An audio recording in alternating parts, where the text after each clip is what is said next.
Welcome to another special First Friday edition of the EdUp Smart Space podcast, where we explore the latest thinking at the intersection of technology, design, and human experience. I'm your guest host, Abbey the AI, and today we're diving into a fascinating topic affecting everyone in higher education: how human factors analysis shapes the future of smart campus environments. From lecture halls with intelligent systems that adjust lighting and acoustics for optimal learning, to collaborative spaces where technology anticipates user needs, to libraries that adapt to diverse cognitive and sensory preferences, we're entering an era where technology and human-centered design are converging to create more inclusive educational spaces. Our guest today has spent decades at the forefront of this evolution. I'm thrilled to welcome Craig Park, our regular host, who will be sitting in the interview seat today as an expert in technology planning. Craig and I will discuss why applying behavioral science to architectural and technology programming is critical for today's and tomorrow's learning environments. Craig has extensive experience designing technology-enabled spaces across higher education campuses. Craig, welcome to the show. Thank you for having me, Abby, and thank you for returning to the show. For our guest, you can hear my first conversation with Abby on episode 4. I'm excited to discuss how human factors and smart technologies are transforming campus experiences for everyone. This has been a focus of mine since the outset of my career. Let's start with the foundations. Can you give the audience a little background on your experience? Sure, Abby. I'm an architect by training with a degree from Cal Poly SLO. Over the years, I've worked in architecture, technology consulting, systems integration, and manufacturing companies. Today, I am the Director of Digital Experience Design for Clark & Anderson, a 200-person holistic architectural engineering firm based in Lincoln, Nebraska. My career started at Hubert Wilkie Inc., now known as Shen Milsom & Wilkie, in New York City. HWI was one of the first communications facilities consulting firms. I interned in their New York and Los Angeles offices during school and joined them after graduation. Hubert and his wife, Jackie, who served as the editor for their quarterly newsletter, were important mentors through the years. They gave me my first opportunities to write and publish an early version of the research we'll discuss today in a 1981 issue of the Wilkie Report. Their encouragement was the foundation for my career as a technology advisor and as an author of 3 books and over 300 published articles. One little-known fact is that early in his career, Hubert was a radio broadcaster and had a celebrity interview show on a Charleston, South Carolina station. I heard many of those interview stories over the years we worked together. In reflection, Hubie was not only a pioneer in AV consulting, but also a pioneer and inspiration for what we now think of as podcasting, and indeed for this show. That's fascinating. As you mentioned, your article From Ergonomics to Experience, published on LinkedIn in 2021, discusses how human factors design principles are essential for architectural planning. How has this field evolved from its early days to our current understanding of smart technology integration in campus environments? That question really captures the remarkable evolution of our field. Human factors analysis began with a focus on ergonomics and basic environmental conditions, studying aspects like sightlines, acoustics, and physical comfort factors that would support human performance and well-being. During my senior year at Cal Poly, I was fortunate to have Dr. John E. Harrigan as a professor of architecture and advisor. Dr. Harrigan was a pioneer in applying behavioral science to architectural programming. Dr. Harrigan's research in the 1970s and 80s pushed this further by incorporating behavioral science into architectural programming. He recognized that we needed to understand physical dimensions and how people behave and interact within spaces. His revolutionary approach placed human needs at the center of the design process, rather than treating them as afterthoughts. He wrote Human Factors Research: Methods and Applications for Architects and Interior Designers, which was published by Elsevier in 1987. In recent years, we've seen a convergence of this human-centered approach with rapidly evolving technologies that can sense, adapt, and respond to human needs in real time. This convergence creates what we now call smart spaces, environments that use data, connectivity, and automation to better serve their occupants. That's right. This evolution has transformed our approach to campus design in higher education specifically.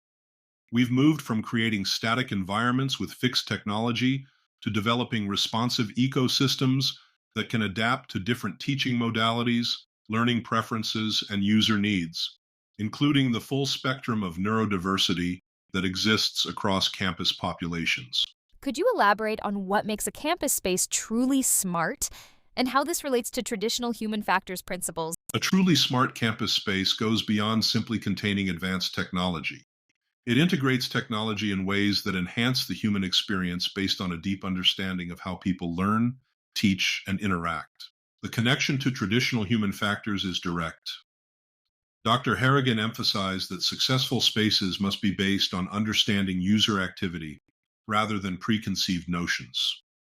Smart spaces extend this principle by using technology to gather data about usage patterns, environmental conditions, and user preferences, and then adapt in response. For example, traditional human factors might establish optimal lighting levels for various visual tasks in a classroom.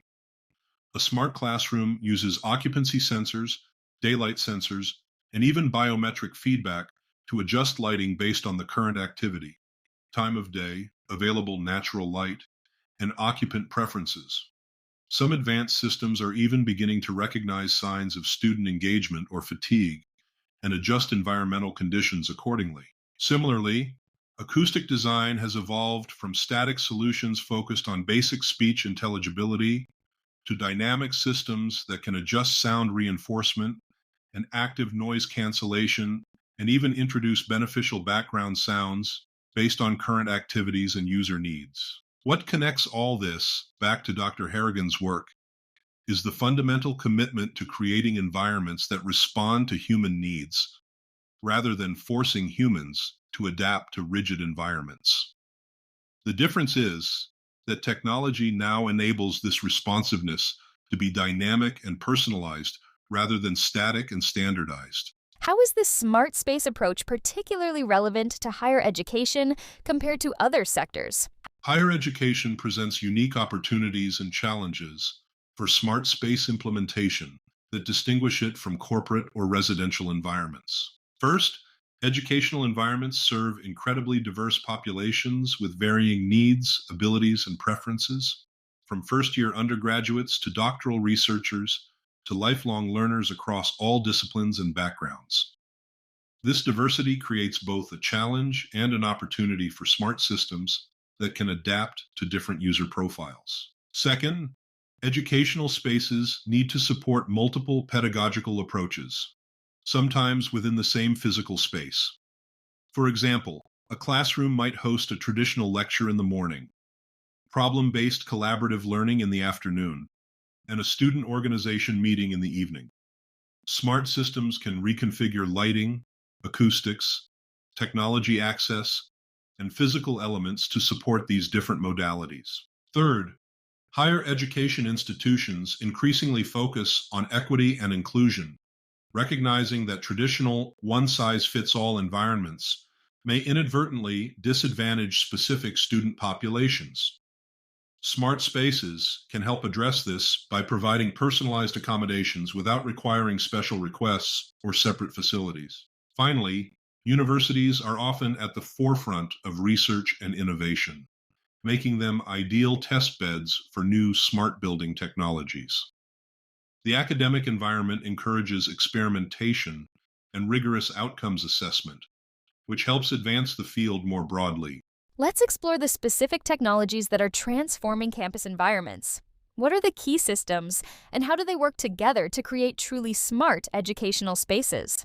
We're seeing several technology categories converging to create integrated smart campus ecosystems, all built upon the foundation of human factors principles. Starting with the building infrastructure, advanced building management systems now incorporate sensors that monitor not just temperature and humidity, but also CO2 levels, air particulates, noise levels, occupancy patterns, and natural light conditions. These systems use AI algorithms to optimize environmental conditions for human performance, while minimizing energy consumption and being able to predict needs based on usage patterns before occupants enter a space. We're seeing remarkable advances in visualization technologies for learning environments specifically. Beyond the latest direct view LED high resolution displays, we now have systems that automatically detect connected devices and optimize content presentation based on the material being shown.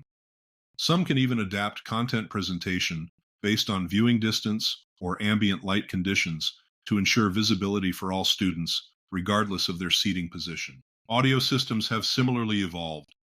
Intelligent acoustic systems can now identify the primary speaker's location in a room and optimize reinforcement patterns accordingly. Sound systems can automatically detect and suppress background noise or adjust audio delivery based on room occupancy and activity type to aid both local and remote participants. How are these systems becoming more responsive to individual needs and preferences? This is where the emerging AI-enabled technology gets particularly exciting.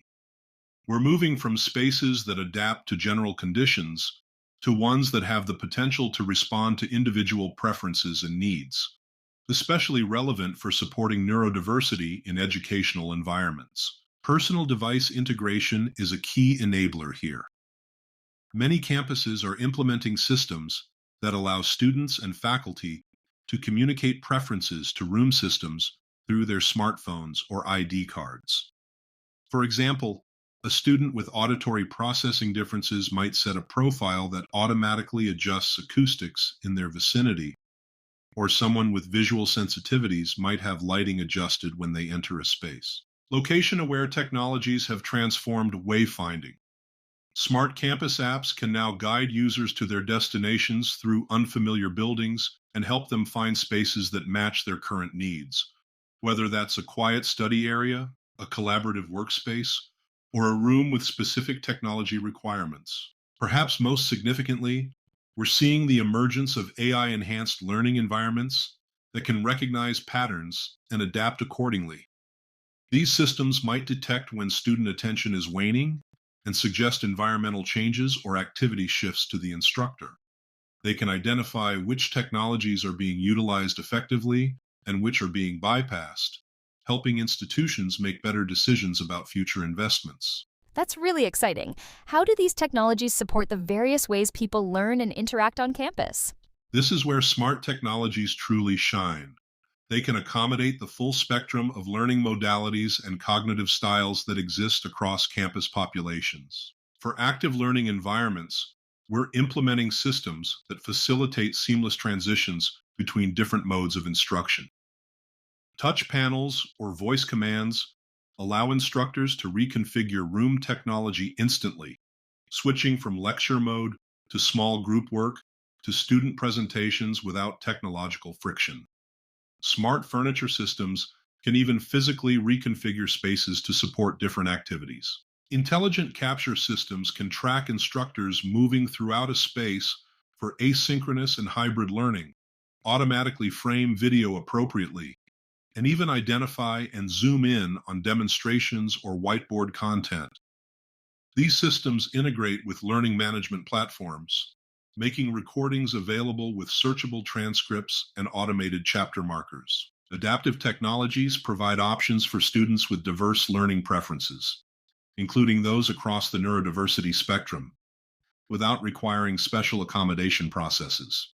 For example, automatic captioning benefits not just deaf or hard of hearing students, but also non-native English speakers and those who process information better in textual form.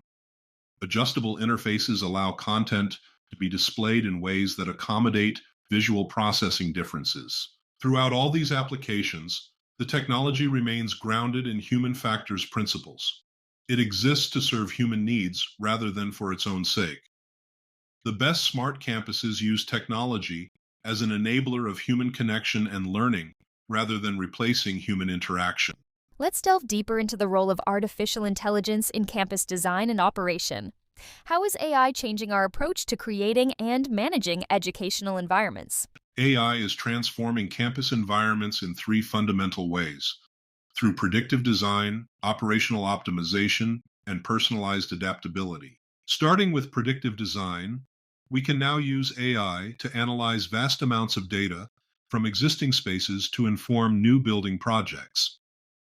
These systems can process information about space utilization, movement patterns, environmental preferences, and learning outcomes to identify what works and doesn't in specific institutional contexts. For example, before designing a new science building, we might deploy sensors in existing facilities to understand how researchers use lab spaces instead of how they think they use them.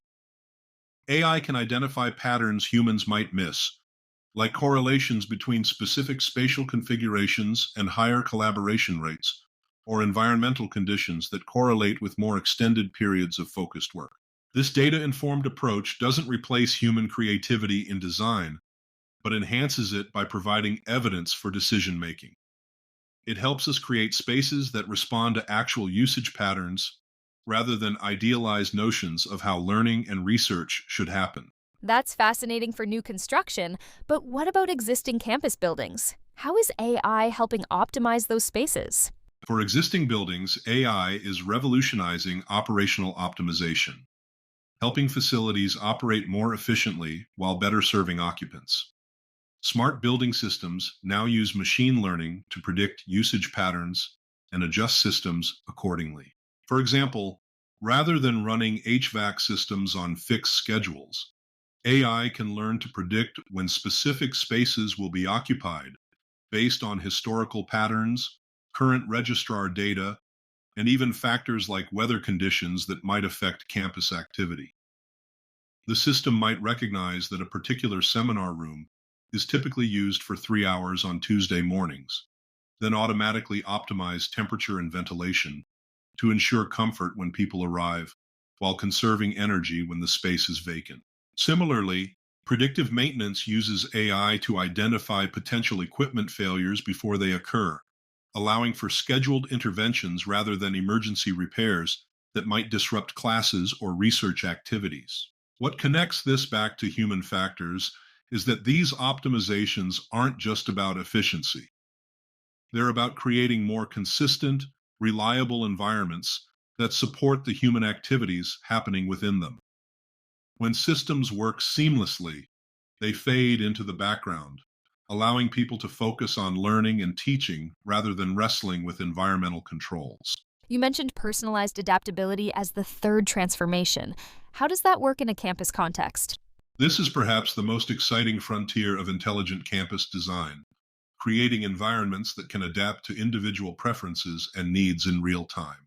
We're beginning to implement systems that allow users to store environmental preferences, lighting levels, temperature settings, and acoustic conditions in personal profiles accessible via smartphone apps or campus ID cards.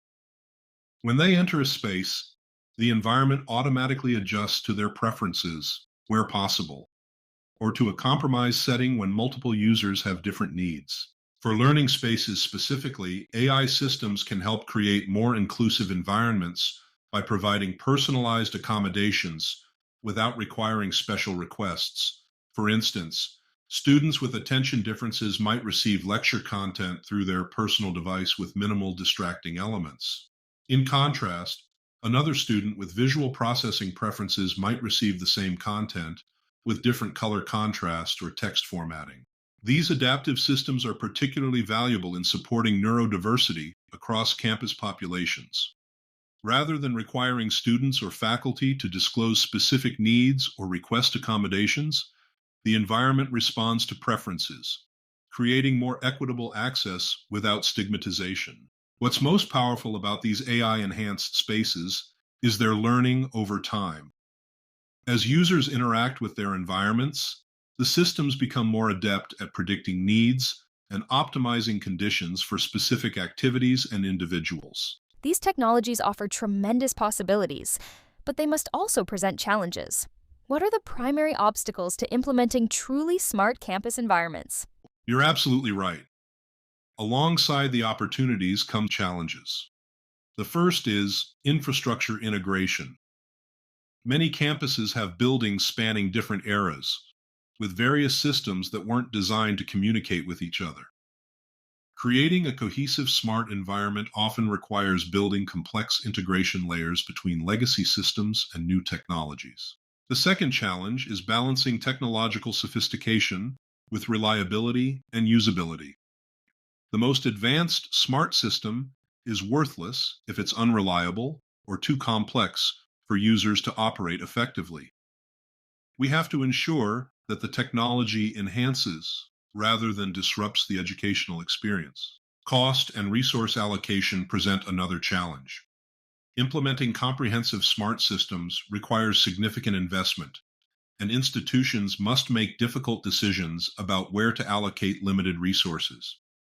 This is why phased approaches and careful prioritization based on educational impact are essential.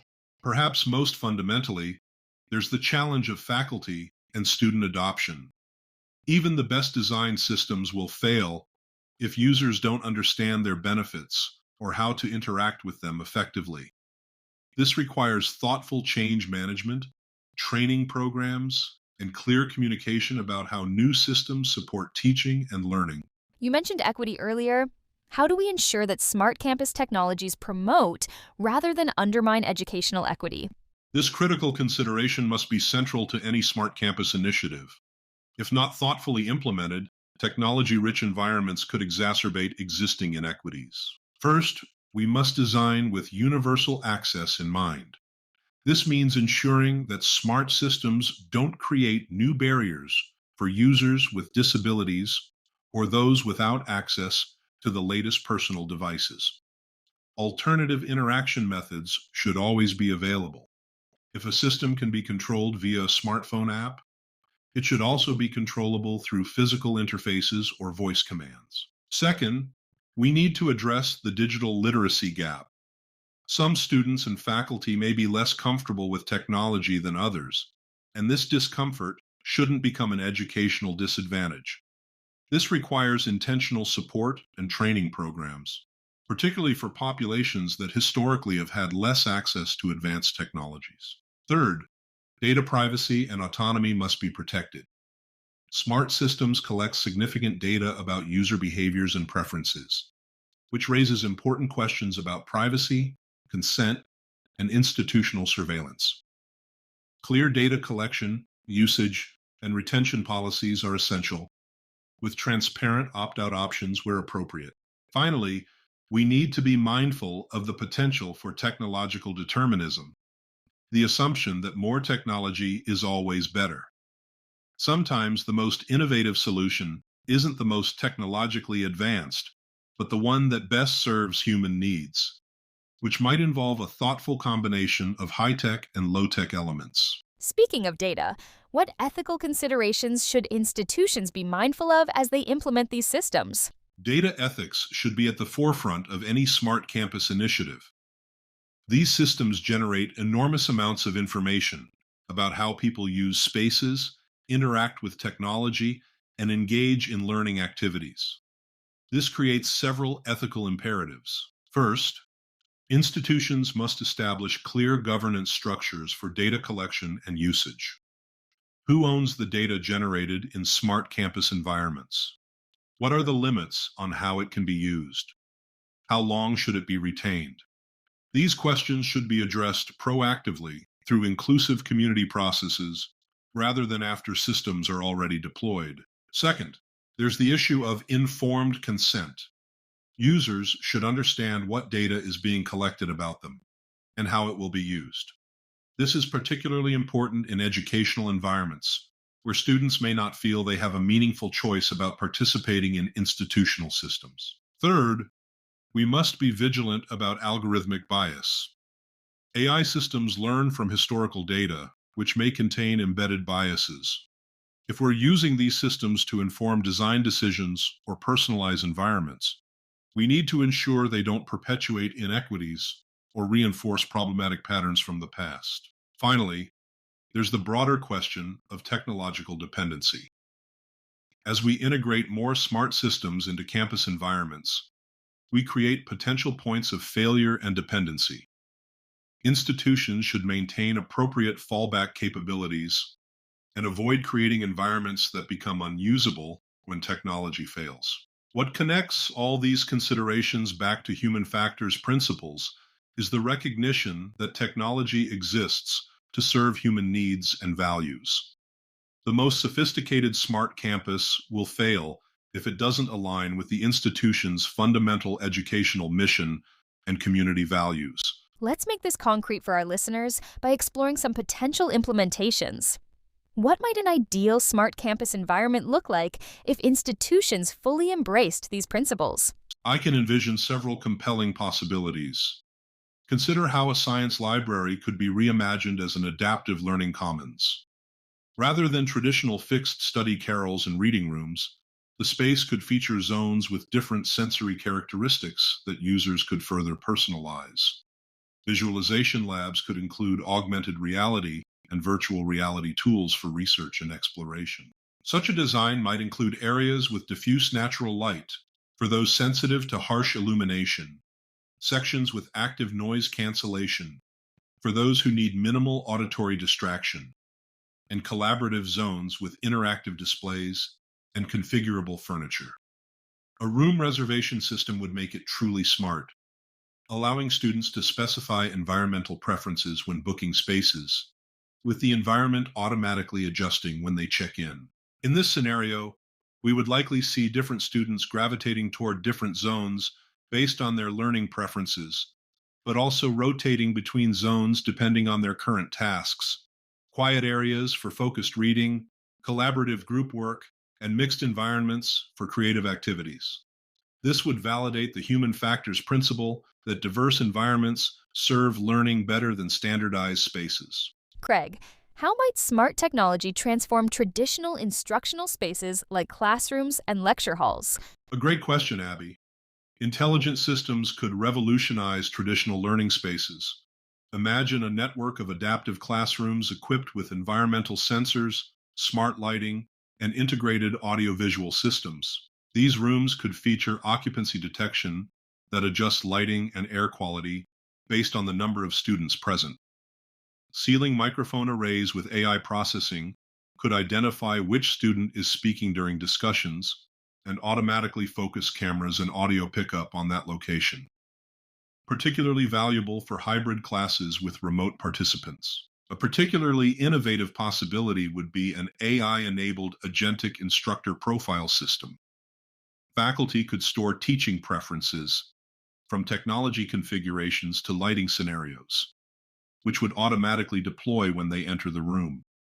A professor who relies on whiteboard work might have lighting that eliminates glare on writing surfaces. In contrast, one who uses multimedia presentations might have a different lighting preset optimized for screen visibility. Looking beyond technological metrics to educational outcomes would be particularly important in measuring the success of such implementations. Institutions could track student engagement, learning assessments, and faculty satisfaction before and after implementation to evaluate tangible improvements in educational effectiveness alongside efficiency gains. For institutions considering smart campus initiatives, what advice would you offer on implementation strategies?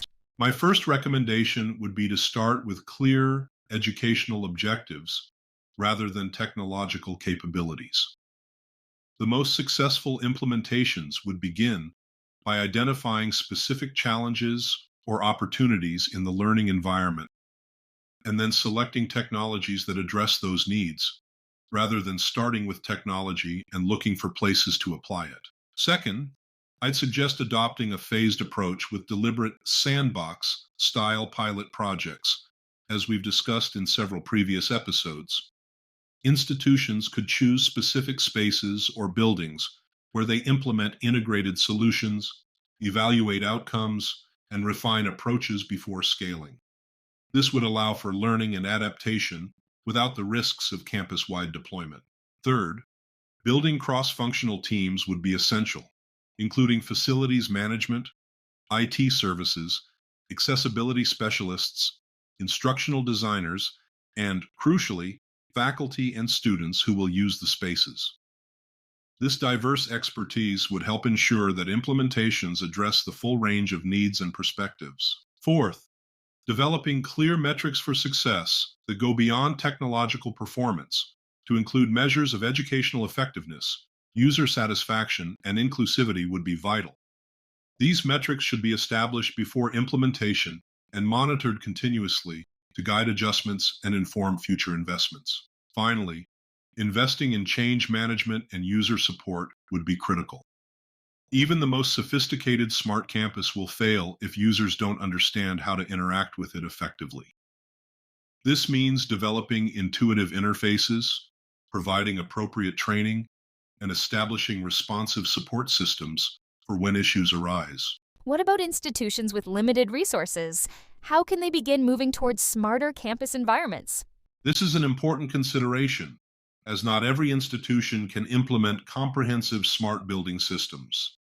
Several approaches could offer significant benefits with more modest investments. First, strategic retrofitting of existing spaces with targeted technologies could provide substantial improvements. For example, adding occupancy sensors and LED lighting controllers to existing fixtures could create adaptable illumination without replacing entire lighting systems. Second, focusing on interoperability and open standards when making any technology investment would be wise. This would ensure that individual systems can be integrated into a more comprehensive smart environment over time, avoiding costly replacements later. Third, prioritizing investments based on educational impact and equity considerations makes sense. Technologies that remove barriers to learning or address specific challenges faced by underserved populations often provide the greatest return on investment. Fourth, leveraging cloud-based services where appropriate rather than building extensive on-premises infrastructure could be beneficial. This could reduce initial capital costs while still providing many of the benefits of smart campus systems. Finally, considering institutional partnerships and shared resources could be valuable. Smaller institutions might collaborate with nearby colleges or universities to develop shared expertise, pilot projects, or even joint procurement to achieve economies of scale. The key principle is that becoming a smarter campus is an evolution, not a revolution.